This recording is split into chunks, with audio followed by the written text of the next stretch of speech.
Nah, jadi ini kalau digabung jadi satu kalimat, kan nggak jelas jadinya SPOK-nya yang mana. Nah, ini yang sering dicoret sama dosennya. Banyak kesalahan dari mahasiswa, makanya dosennya itu nggak ngerti atau banyak dicoret, karena siapa di sini yang tulisan skripsinya saat diperiksa oleh dosen itu banyak dicoret-coret. Katanya tulisan ini sulit dimengerti, SPOK-nya nggak beraturan, atau bahasanya berbelit-belit.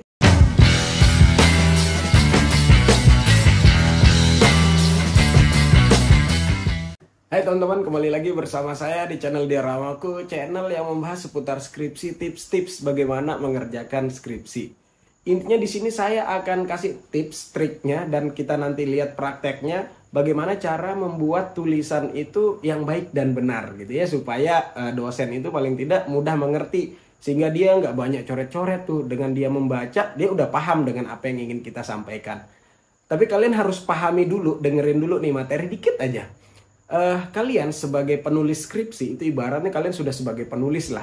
Ini orientasinya sama seperti sutradara atau konten kreator membuat video atau membuat film gitu kan. Orientasinya supaya orang itu tertarik untuk menonton filmnya, menonton videonya. Lalu setelah orang itu tertarik, orang itu atau penonton itu paham dengan pesan atau apa yang disampaikan dalam video itu. Nah, orientasi itu sama seperti kalian juga menulis skripsi ini sebagai penulis. Orientasinya supaya pembaca atau calon pembaca itu tertarik untuk membaca tulisan kalian. Setelah dia tertarik membaca, mereka paham dengan apa yang kamu tulis, yang kalian tulis di dalam tulisan itu, dalam skripsi itu konteksnya ya. Jadi mereka itu paham, pembaca itu paham. Jadi orientasinya ingat, membuat calon pembaca itu tertarik untuk membaca tulisan kalian dan membuat mereka paham dengan apa yang kalian tulis. Nah, bagaimana caranya? Ini gampang banget sebenarnya. Caranya dengan membuat tulisan itu terstruktur dan sistematis. Nah, bagaimana caranya membuat tulisan itu terstruktur dan sistematis? Ini gampang banget caranya. Kalian perhatiin ini ya, simple. Tadi seperti yang saya bilang, kita harus membuat tulisan itu terstruktur dan sistematis supaya pembaca atau paling tidak dalam konteks ini dosen itu mudah memahami tulisan kita. Nah, bagaimana cara membuat tulisan terstruktur dan sistematis? Gampang banget caranya. Oke, perhatiin ya. Banyak kesalahan dari mahasiswa, makanya dosennya itu nggak ngerti atau banyak dicoret, karena antar paragraf, dari paragraf pertama, paragraf kedua, lalu paragraf kedua ke paragraf ketiganya itu nggak nyambung. Yang dibahas tuh nggak nyambung. Ya, nanti kita bahas SPOK, tulisan itu banyak yang nggak nyambung. Nah, makanya tadi yang saya bilang, tulisan itu harus terstruktur dan sistematis. Tulisan yang terstruktur dan sistematis itu antar paragraf, paragraf 1, paragraf 2, paragraf 3 itu saling nyambung mereka.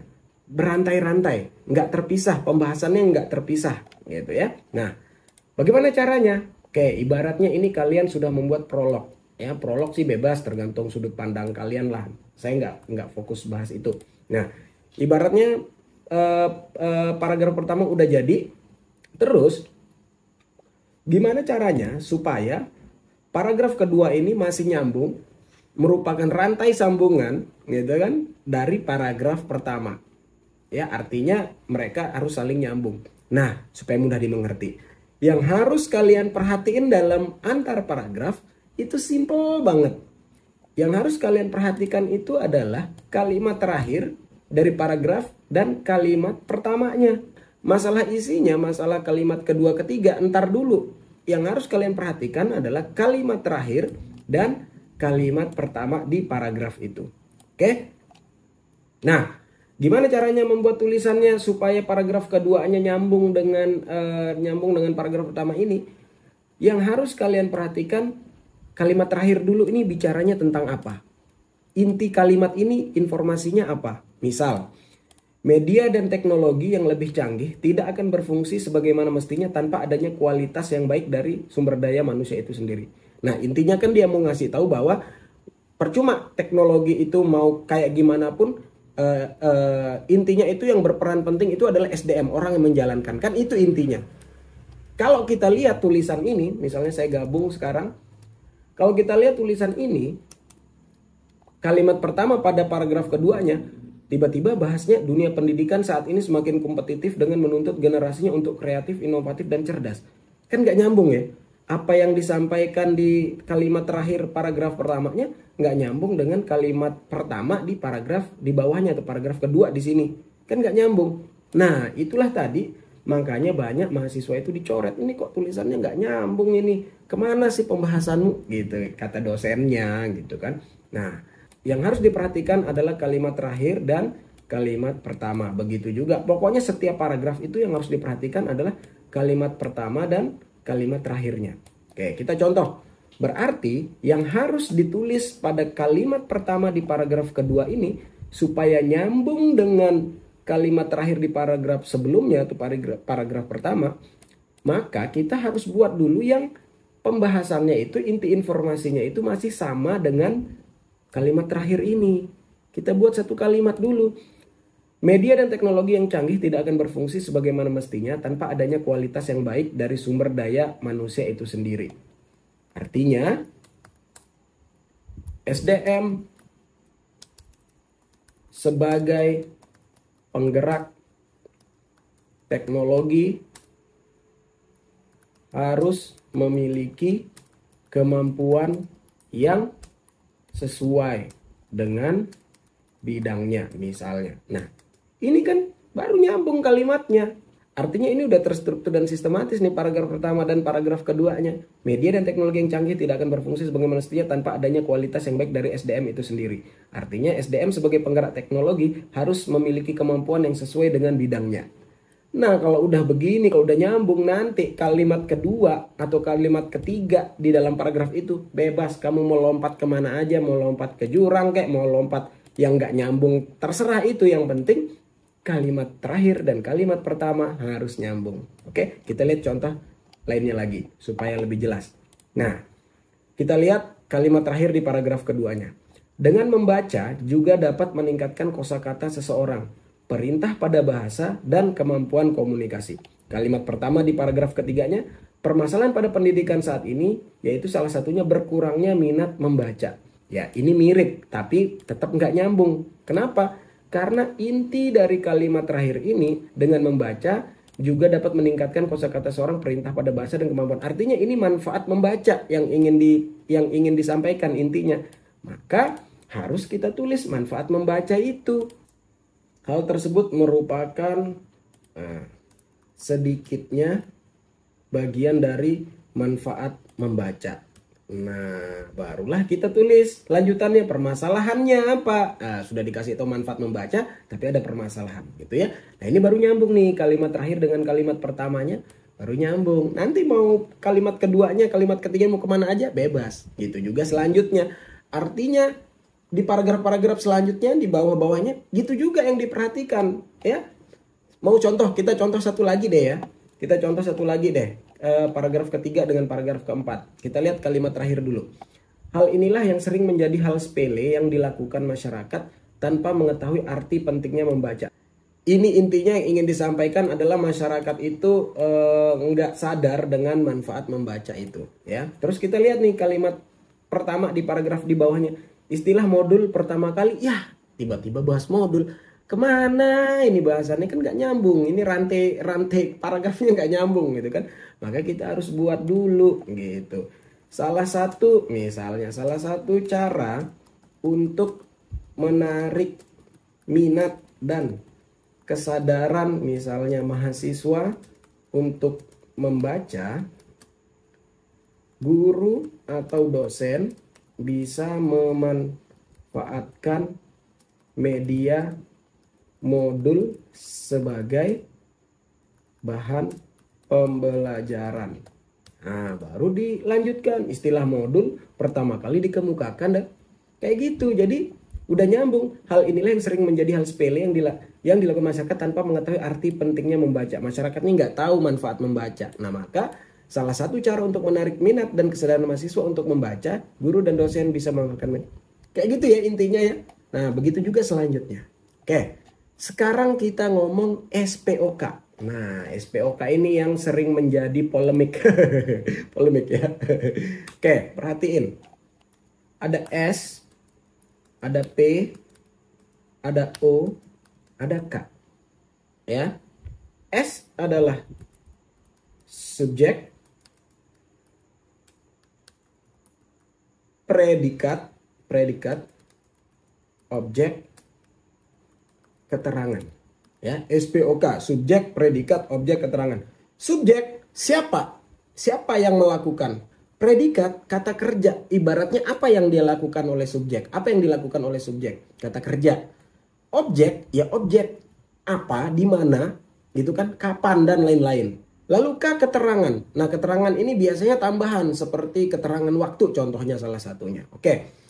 SPOK secara saklek, secara mendasar SPOK kalau kita jadikan kalimat misalnya gini. Ani pergi ke pasar hari Minggu jam 7 pagi. Nah, Ani sebagai S, perginya predikat kata kerja, ke pasar ini objek, keterangannya ditambah kapan? Hari Minggu jam 7 pagi. Maka SPOK. Nah, dosen itu coret-coret, SPOK-nya dong. Nah, biasanya yang minta SPOK-nya saklek itu biasanya dosen senior. Karena memang ilmu mereka saat dulu itu memang ilmunya yang mendasar banget ya. Pemahaman mendasar banget. Apa istilahnya, pondasinya kuat banget tentang SPOK. Beda dengan zaman kita. Kita mah udah nggak penting SPOK, yang penting mah kita paham aja. Ani pergi ke pasar hari Minggu, kita tahu, udah gitu, nggak penting SPOK-nya gitu. Biasanya dosen senior tuh yang minta SPOK-nya itu saklek, harus jelas terlihat Ani pergi ke pasar hari Minggu jam 7 pagi. Biasanya seperti itu. Masalahnya adalah kalian jangan khawatir masalah itu. Karena setiap S, P, O, dan K bisa dikembangkan. S bisa dikembangkan, P bisa dikembangkan, O bisa dikembangkan, K pun bisa dikembangkan, K-nya itu. Jadi tidak mesti saklek Ani pergi ke pasar hari Minggu, atau Budi merawat ibu yang sakit, Wati menjenguk ayah ke kantor. Misalnya nggak mesti kayak gitu ya. Kalau SPOK-nya saklek kan susunan paragraf kalian, susunan kalimat kalian kaku gitu ya. Nah, maka di dalam ilmu bahasa Indonesia, saya bukan ahli bahasa Indonesia, tapi ini yang saya pelajari dulu. Di bahasa Indonesia, S, P, O, dan K itu bisa dikembangkan. Jadi jangan khawatir. Ani misalnya, S-nya kita kembangkan. Ani-aninya ini misalnya gini. Mahasiswa yang cantik itu, S-nya bernama Ani. Nah, kan ini S, ini kembangan dari S. Oke? Ani tadi S, ya. Mahasiswa yang cantik itu bernama Ani, atau mahasiswa cantik yang bernama Ani. Ya, ini sudah kembangan dari subjeknya. Sekarang P-nya kita kembangkan lagi. P misalnya pergi itu misalnya menuju suatu tempat. Ya kan? P-nya kita kembangkan. Pergi kita kembangkan menjadi menuju suatu tempat. O-nya tadi ke pasar. Ke pasar kita bisa ganti. Menuju ke suatu tempat perbelanjaan yang menjual kebutuhan sehari-hari. Nah, ini pasar artinya. Ya kan? Sehari-hari. Sehari-hari. Nah, gitu. Pasarnya, objeknya sudah kita kembangkan. Ini udah S kita kembangkan, P-nya kita kembangkan, objeknya ke pasar tadi kita kembangkan. Perbelanjaan yang menjual kebutuhan sehari-hari, pasar. Keterangan pun bisa kita kembangkan. Misalnya hari Minggu jam 7 pagi. Setiap akhir pekan, setiap libur akhir pekan, itu kan? Setiap libur akhir pekan jam 7 pagi. Mahasiswa cantik bernama Ani menuju suatu tempat perbelanjaan yang menjual kebutuhan sehari-hari setiap libur akhir pekan setelah selalu di atas jam 6 pagi. Artinya jam 7 pagi, di atas jam 6 pagi, jam 7 pagi. Nah, jadi ini kalau digabung jadi satu kalimat, kan nggak jelas jadinya SPOK-nya yang mana. Nah, ini yang sering dicoret sama dosennya. Karena dosennya nggak paham. Bukan nggak paham ya, sorry. Karena dosennya nggak sadar bahwa SPOK yang sakleknya ani-ani pergi ke pasar hari Minggu jam 7 pagi itu udah dikembangkan masing-masing SPOK-nya. Mahasiswa cantik yang bernama Ani menuju suatu tempat perbelanjaan yang menjual kebutuhan sehari-hari setiap libur akhir pekan selalu di atas jam 6 pagi. Jadi gitu ya SPOK, kalian harus tahu nih ilmu dasar banget nih saat SD nih diajarkan.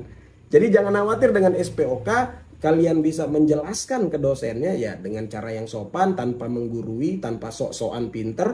Kalian menjelaskan, maaf Bu, SPOK-nya yang mana?